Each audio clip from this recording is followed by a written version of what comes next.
0.6 million pesos worth ng shabs-shabs na intercept sa Liliuan Ferry Terminal na nakakarga muna, nakasakay o nasa loob ng SUV na sasakyan.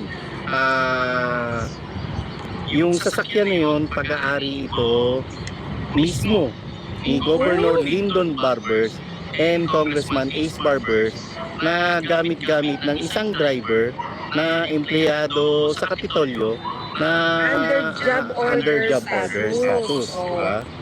Yung driver? Yung driver. Na-intercept kapon sa Liloan Port Terminal, sa Liloan Southern Leyte, ang 57 kay heat sealed transparent plastic Chinese tea bag na negosyo sa mga barbers nga motimbang sa isa kakilo ang matagtibag ug ang sulod ni Gido Dahan Shabu. So nakalagay siya sa Nakalagay siya sa isang T-bags. T-packs, tama kasi malalaki. So 57 piraso yun na malalaki. Parang ganito po. Huwag niyo naman pansinin yung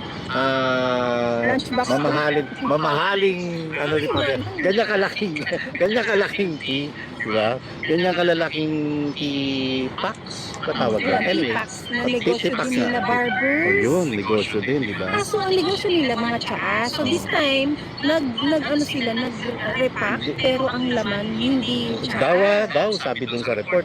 At yung isang tea packs na yun, nagkakahalaga na ng 6.8 million pesos, sabi dun sa report. At na 387.6 million pesos worth ng shabs-shabs na intercept sa Liliuan Ferry Terminal na nakakarga muna, nakasakay o nasa loob ng SUV na sasakyan. Yung sasakyan na yun, pag-aari ito mismo ni Governor Lyndon Barbers and Congressman Ace Barbers na gamit-gamit ng isang driver na empleyado sa Kapitolyo na under job order status, diba? Yung driver? Yung driver. Na-intercept kapon sa Liloan Port Terminal, sa Liloan Southern Leyte, ang 57 kay heat sealed transparent plastic Chinese tea bag na negosyo sa mga barbers nga motimbang sa isa kakilo ang matagtibag ug ang sulod ni Gido Dahan Shabu. So nakalagay siya sa Nakalagay siya sa isang T-bags. T-packs, tama kasi malalaki.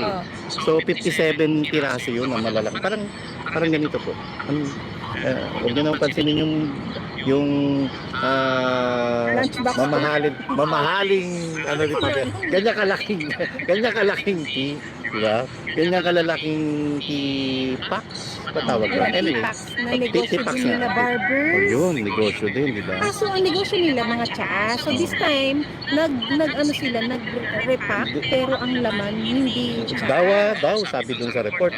At yung isang tea packs na yun, nagkakahalaga na ng 6.8 million pesos, sabi dun sa report. At na 387.6 million pesos